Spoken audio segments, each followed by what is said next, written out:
I'll run those for us. Thank you, Jelaine. So again, my name is Kathy Hatfield, and we're glad you're here today to learn about the GPC. We are going to cover a number of topics. We're going to do an introduction to the GPC. We're going to talk about the Grant Professional Certified or GPC credential. We're going to talk about pursuing your GPC certification, what it takes to maintain your GPC, and then this is a great place to get all of your questions answered. So GPCI's mission is to measure the competencies and ethical practices within the field of grantmanship. So we do that by identifying grant professionals who meet a certain standard and who have the expertise and the ethical practices that is measured through a rigorous tool, which is the GPC exam, and you'll hear about that a little bit later. I'm going to now pass it over to Jelaine so she can get into credentials. Great. Thank you, Kathy. So I just want to share a little bit about certificates, credentials, and then accreditation itself. So it can be a little bit confusing. There's so many different things out in the marketplace. And so each of them are valuable, but I think it's really important to understand what it is that you're endeavoring to achieve, whether it's learning or whether it's attaining a credential itself. So a certificate is sometimes a certificate of completion. This is going to indicate that you have met the requirements of a training course. It might have varying lengths. There are also different things that could be academically related to a certificate as well. But for the most part, the general rule is that certificate is going to indicate I did participate, I learned, and I completed all those requirements for this certificate. On the other hand, a professional credential or a certification, it actually verifies that an individual has met industry standards for professional competencies. So a professional credential typically is going to have a job task analysis it does. So it comes up with the organization will come up with the competencies for the profession. There is going to be an exam of some sort that you're going to need to pass so that you can prove that you have met the standards of your profession as well. So that is a professional credential. An accredited credential is basically that this certification program has been independently verified, and that indicates that it meets and follows rigorous standards. So examples of this would include the GPC, CFRE, CGMS, CVA, or probably most commonly known is a CPA. So those are all accredited credentials, and basically that's indicating that an outside party verifies that we are meeting the standards for a credentially organization, and that our credential itself is meeting those high standards. We are the first primarily grant professional certification that has met accreditation, and we're happy that others have done that as well now. I think a good way to think about it is that certification shows that an individual is qualified. So that professional credential is going to represent that I am qualified. If that credential is also accredited, it proves that the certification itself is meeting those rigorous outside standards. So we are accredited through the NCCA. We have had our accreditation since 2019, and we continually work every day to ensure that everything we're doing is going to continue that accreditation for us. And it is focused on assessment of competency, assessing those specific skills independent from a different training program as well. Some of the benefits for stakeholders for having a GPC, it is a mark of excellence for your employer. It is also an assurance for clients if you are a consultant, and I think we heard some of this from our board members as well. it gains respect by your peers. For me, for my faculty peers, understand what an accredited credential is. And funders also more and more are aware of and really value that we hold the credential. So we hope that that helps you as well in your everyday job tasks. All right. So as I mentioned when I presented myself, I'm Isabel. We have what I love about the GPC, and Katie also mentioned this, is that we elevate the grant profession. So the GPC credential, well, we set the standard for professionalism and competence. We increase demand, recognition, and respect in the nonprofit sector. It leads to improved compensation for grant professionals. It enhances the profession's reputation, trust, and credibility. So I am a consultant and I can say, yes, indeed, all of this. So now I'm going to pass it on to Katie. Thanks, Isabel. So in order to start the whole process for the GPC, you would go to our website, which I think someone's going to pop in the chat for you, and start by completing the 5-minute eligibility survey. It will walk you through the different eligibility requirements at a very basic level, and will tell you kind of towards the end if you meet those minimum requirements. You'll pay registration fees. You'll prep and submit your eligibility packet, which I'll go into here in a second, and then you'll take the exam. So before I hop into this, I do want to say too that I am the eligibility chair. So anytime you put together eligibility packets, those come to me. So I'm going to walk you through the two pathway options for prepping your eligibility packet. So there's pathway 1 and pathway 2. And the biggest area of distinction between the two is your educational level and your experience level. So pathway 1 focuses primarily on folks who have their high school diploma, an associate's degree, completion of a technical training course, or honor roll completion of military training. So pathway 1 is not for anyone that has completed any sort of bachelor's, post-secondary education or higher. Whereas pathway 2, that's where you find your bachelor's degree and up. So your master's, your PhDs, those folks would fall into pathway 2. Now, you can't really hop between pathway 1 and pathway 2. So once you have your educational level decided there, that's the pathway you go down. So those in pathway 1 with their, the basic high school diploma and those other mentioned trainings or associate's degrees would also have to have a minimum of 5 years of professional grant experience within the last 7 years and 5 successful grant proposals over the last 7 years. Whereas those in pathway 2 only need 3 years of professional experience within the last 5 years, and also that 5 successful grant proposals over the last 7 years. So those are the main distinctions there. Then you move down to continuing education and professional practice. And I like to remind folks that in this category, this is not your employment whatsoever. Your employment was just counted in professional experience. The continuing education you can think about as professional development. So your webinars, your trainings, maybe you took a grant writing certificate course, those sort of things. So you can clock up to, for pathway 1, 50 hours of documented professional practice within the last 2 years, or in pathway 2, up to 40 hours. And when we say like clock or count, you do have to have proof of all of these things, right? So if you're attending webinars, keep all of those registrations and proof of completion and whatnot. And basically, 1 hour is 1 point. So you can think about it that way. You can count half hours, that's a half a point, or a quarter of an hour, 0.25. And then your community involvement. So you can have in pathway 1 up to 50 hours of volunteer services within the last 3 years, and then pathway 2, 20 hours of volunteer services within the last 20 years. These volunteer services do not have to be grant related. They can be things like volunteering at your local church or your animal shelter, sitting on a board of directors. Think anything where you're giving back to the community and not getting paid for it, you can count that there, as long as you have some sort of backup documentation or can provide that should you get chosen for an audit. I want to say that really everybody in the grant profession seems to be overachievers. We all want to get a perfect score on every test and every application that we've submitted ever.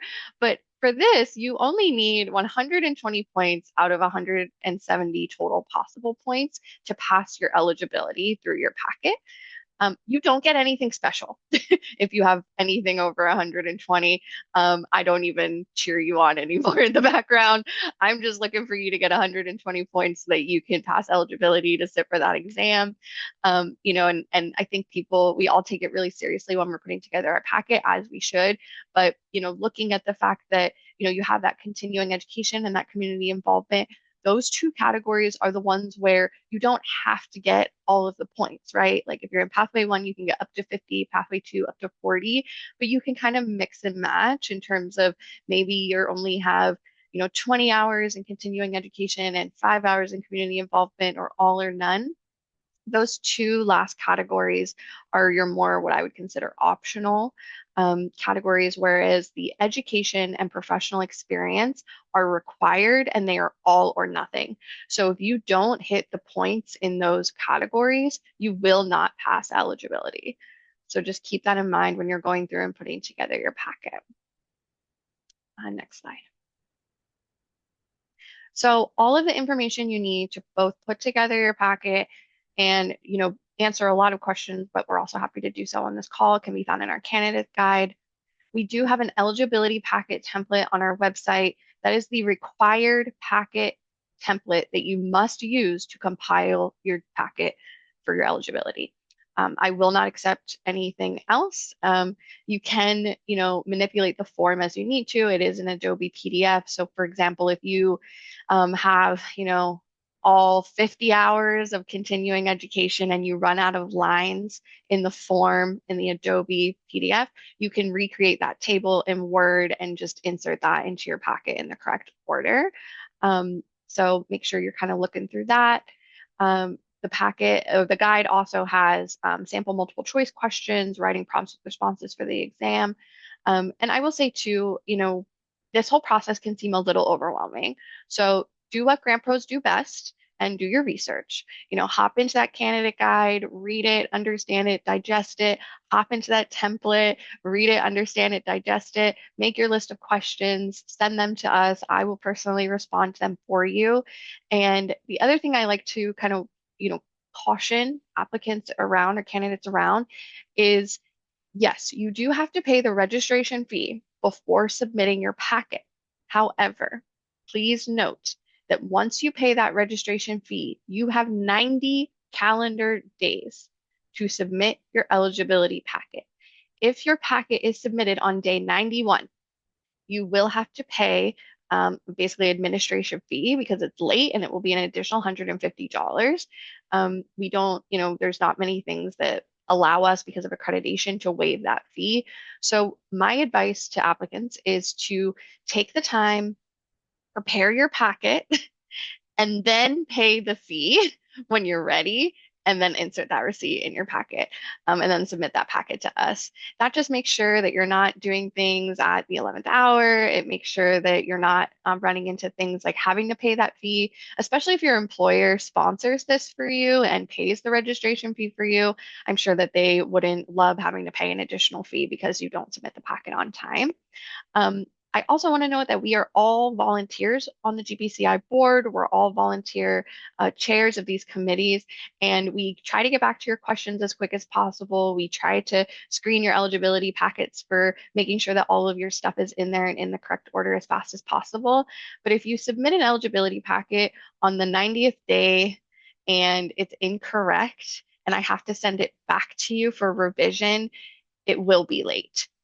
So this is just a cautionary tale from everything I've seen over the last couple of years, which I'm basically just trying to say, don't procrastinate, ask a lot of questions, maybe have somebody else review your packet for you to make sure all of the pieces are there per, our candidate guide, and stay on top of it.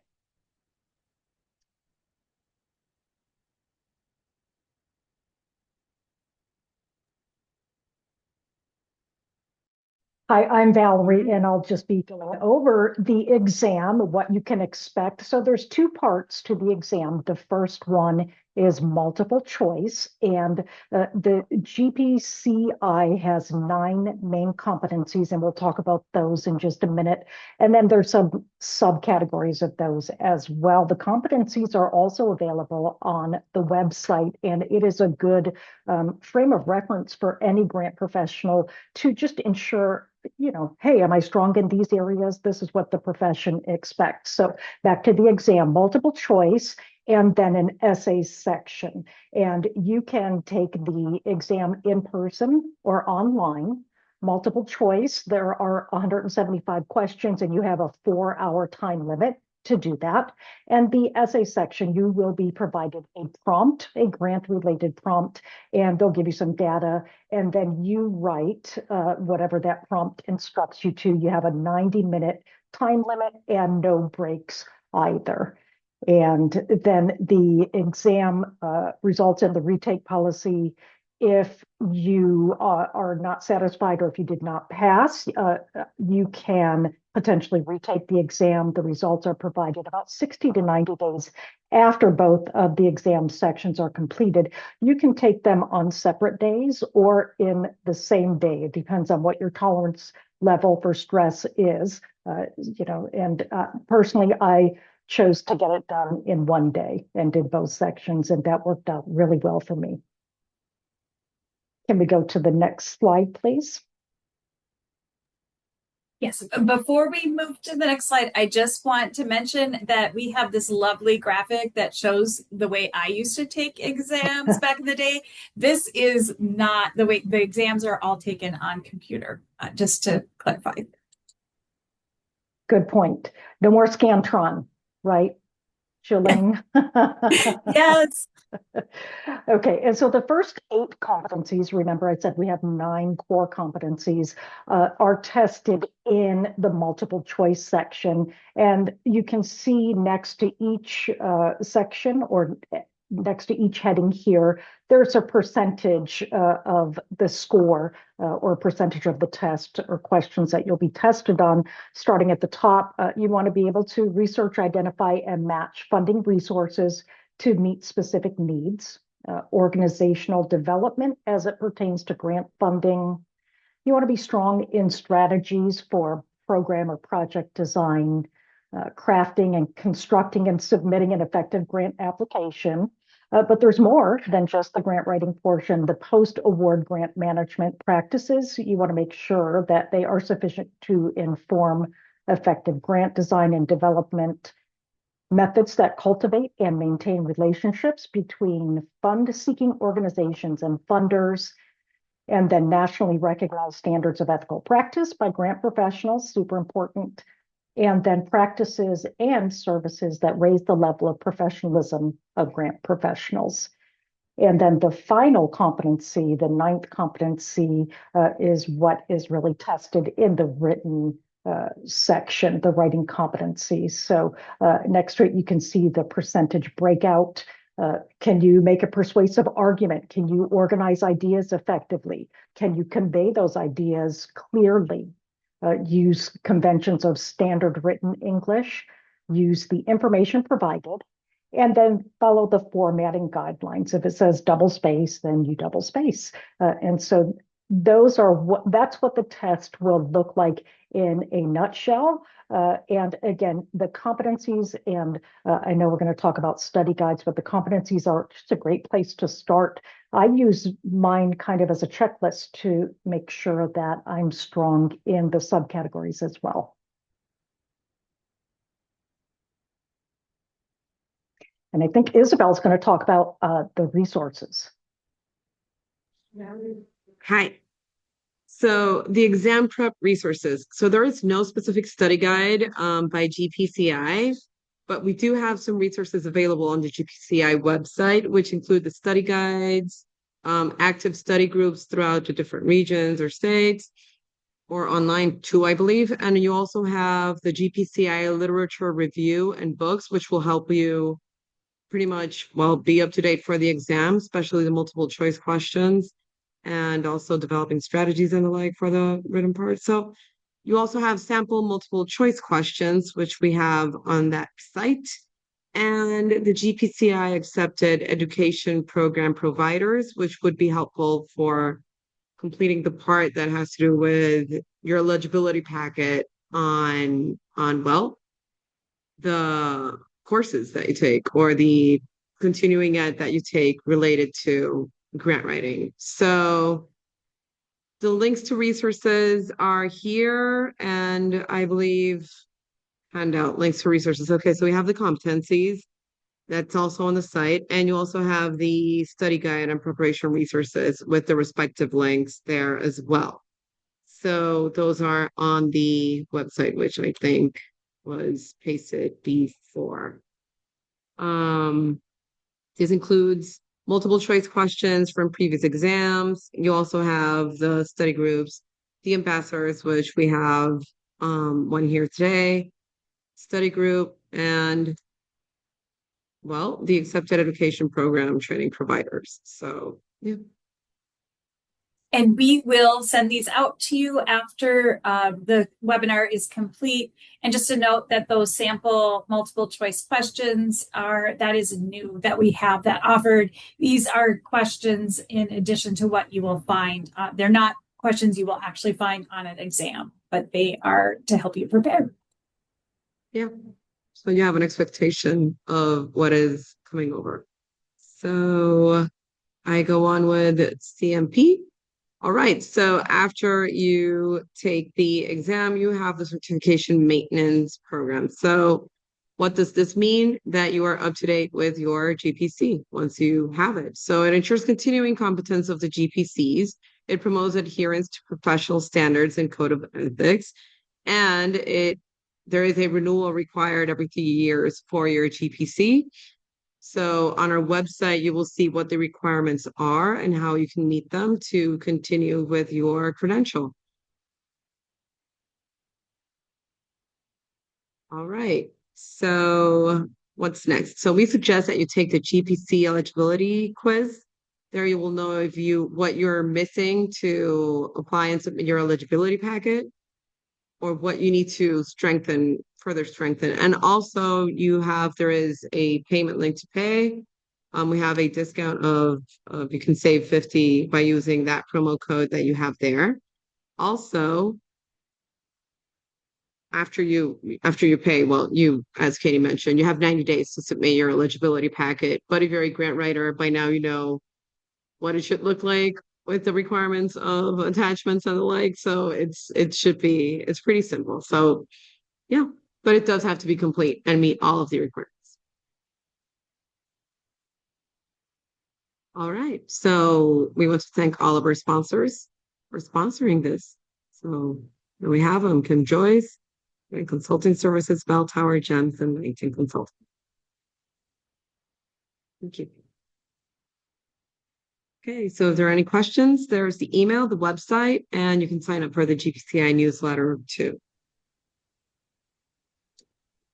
There's a few questions in the chat around the eligibility guide template, so I just wanted to clear up that conversation.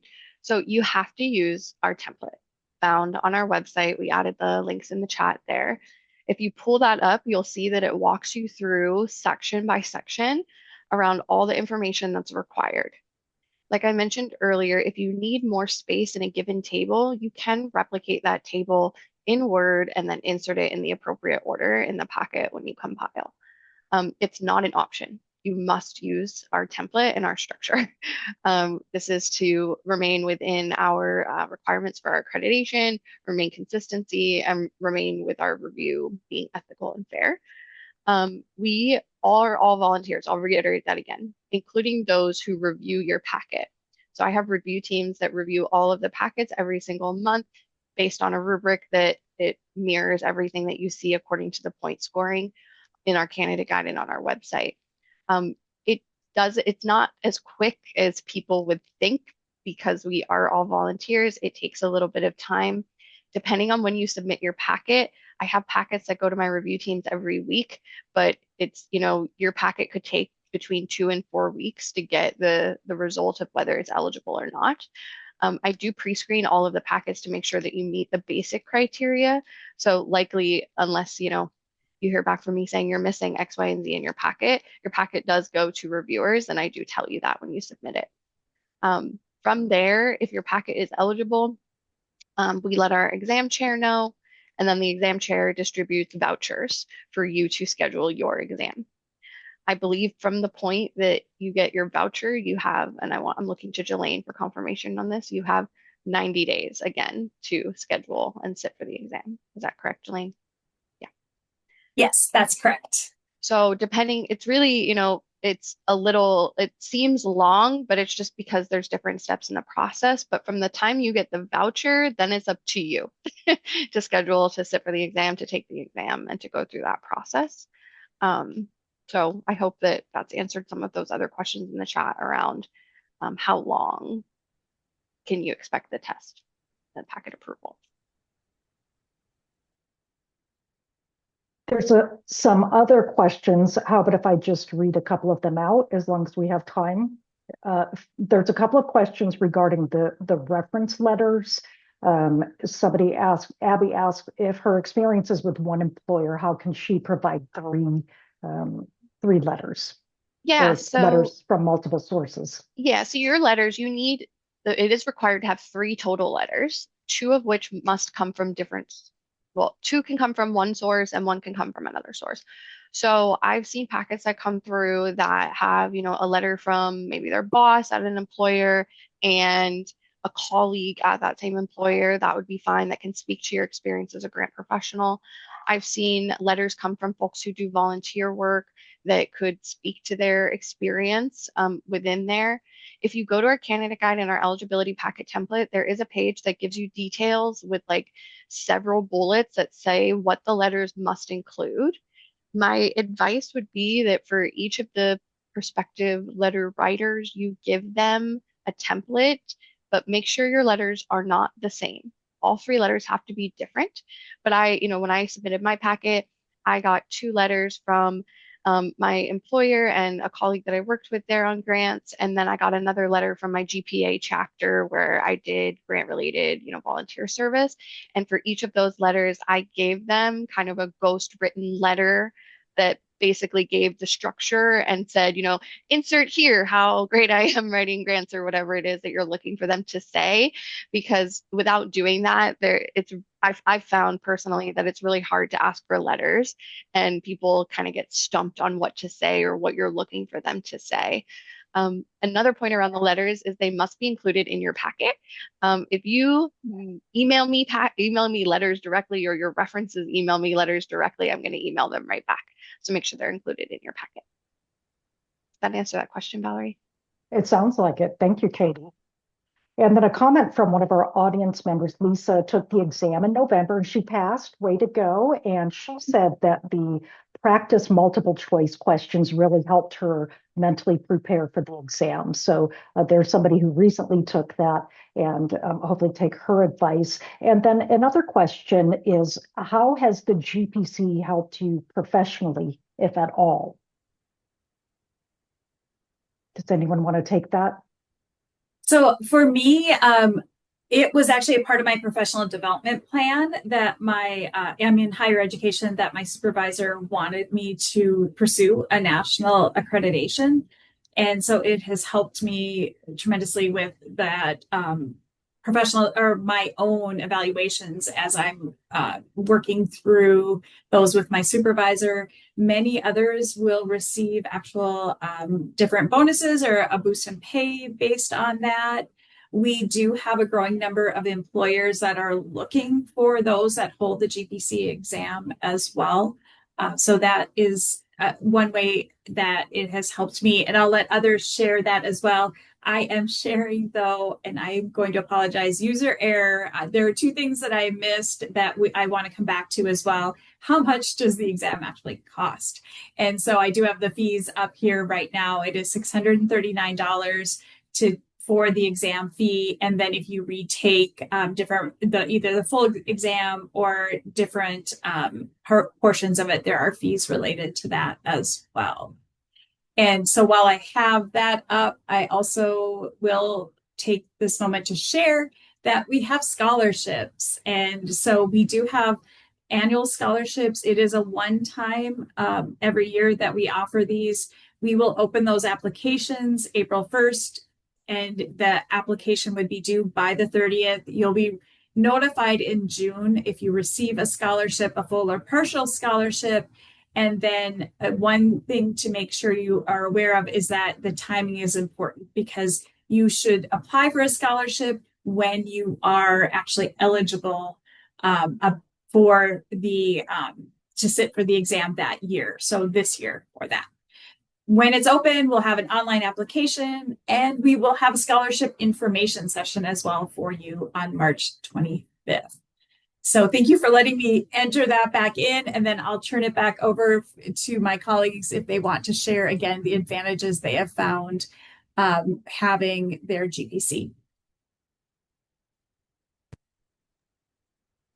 Sure. I've been a consultant for 15 years. Ever since I got my GPC, it has helped, well, pretty much state that according to a third party, I know what I'm doing. So really beats just having to prove to myself again and again and again that I know what I'm doing versus having a credential that already states that I know what I'm supposed to know.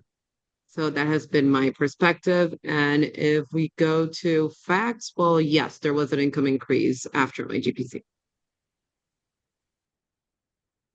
I have the same experience, Isabel. I was able to charge higher rates with the GPC for the clients, because we are, in a group. At the time when I got my GPC a few years ago, there were a little over 400 of us across the entire world. And so it's a smaller group. And when you have a credential that not a lot of people have, it increases the value, I think, to what we're able to provide for nonprofit organizations that are seeking grant funding.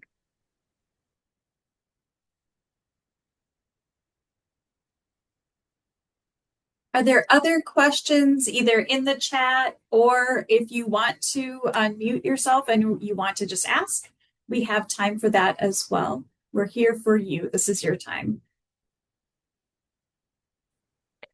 Hi, this is Sonia. I'm not on camera because I forgot to comb my hair. Anyway, this is really informative. I have a little issue. I've been a grants professional for 3 federal agencies.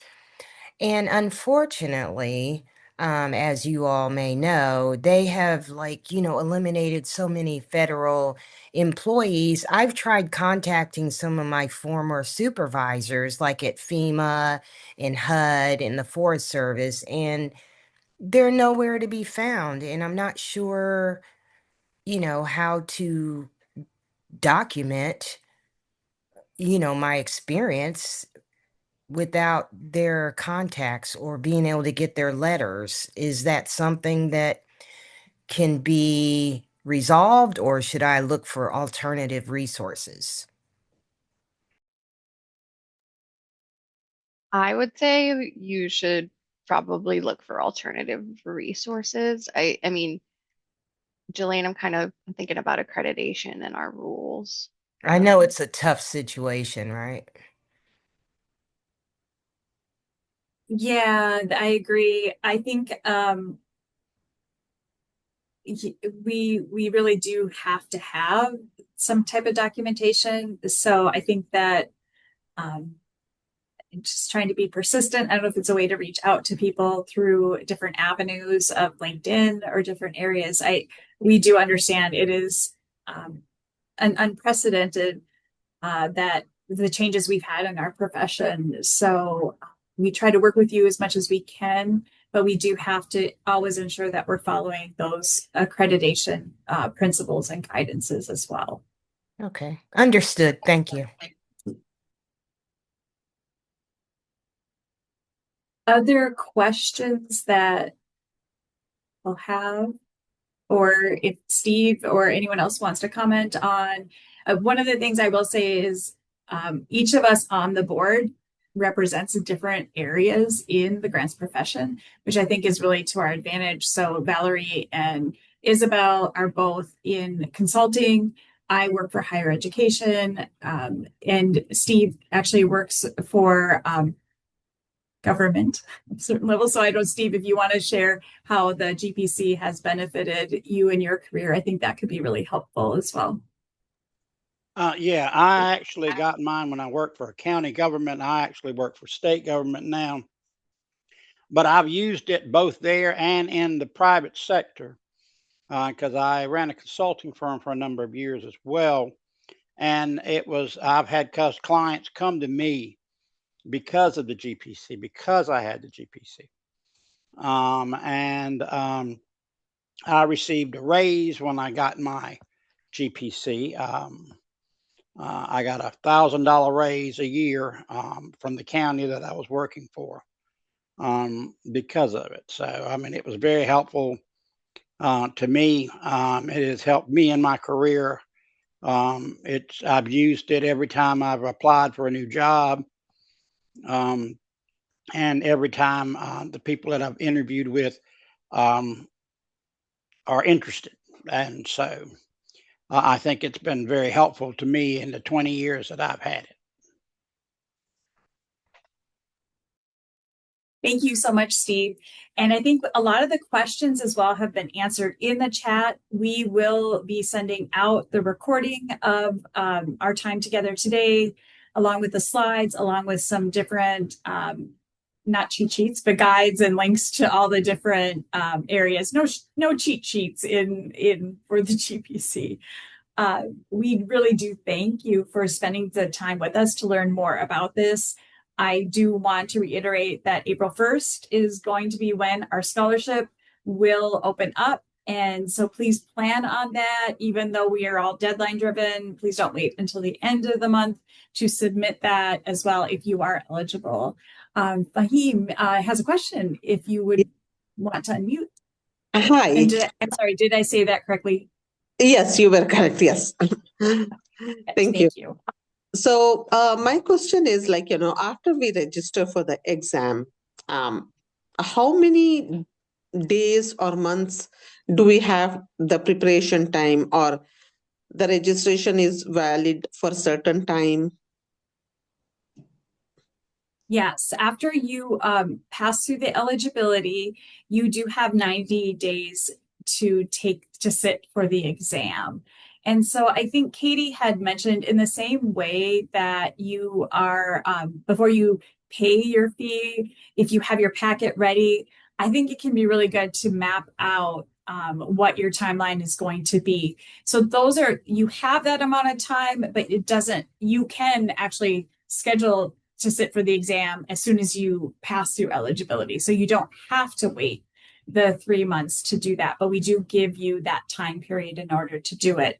Our exams are administered through Criterion.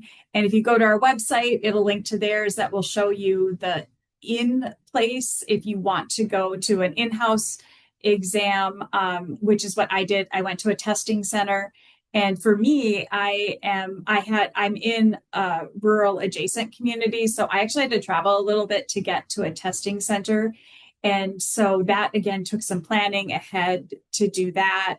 You can plan that before you even submit your eligibility packet to know where my testing centers might be. You can also take the exam at home. It can be proctored remotely from home if you'd like to do that. And we can help you work through that decision as well once you are eligible to sit for the exam. I do caution people, we don't want to wait until the very end to try to schedule the exam either, because your testing center might not have openings at that time. Depending on your center, you might be sitting next to people taking all different types of exams. My testing center had individual spaces for each of us, and we were in essence kind of, I say this, locked in the room. I could, if I needed a break, I could, but I couldn't just come and go as I wanted to. But some of the testing centers have, multiple spaces, and you will be sitting next to someone else who's taking a nursing exam. So it's not just for the GPC, and we can't rely on that the time you want to be at that testing center is going to be open for you to do that. So planning ahead, not being at the very end of the deadlines, those things are really important. I will say, though, that when you do submit your eligibility packet, they will not consider whether or not you pay the late fee in that decision factor. And I know this for certain because as much as I'll tell you to plan ahead, I had to submit a late fee with mine. So it is just taken and evaluated against the eligibility requirements. We do have the late fee there for those who had unexpected things that they weren't able to submit it in time. But planning ahead is the best way to do it. I would probably recommend that you are ready when you submit your eligibility packet. So if you're going to take some time to plan and prepare, that might be a good thing to do before you even submit your eligibility packet as well. And one of the great opportunities that we have these wonderful ambassadors, and we are trying to have an ambassador for GPCI in every state. And we do have one in Canada, I believe, too. So these people serve as a really great resource, and many of them will actually run some different study groups. They can walk you through what they have done and what worked well for them as far as the timing of when to submit all the different things as you go through. And we do want to encourage you, if you are ready, we have that $50 sort of Valentine's special that is through February, but please don't rush to pay that fee if you're not quite ready. We have scholarships coming up. We may have other opportunities as well. So make sure it's on your time and that you're able to hit all those deadlines so that you feel really confident and comfortable when you sit for the exam. I hope that helps answer the question. Any other follow-up questions?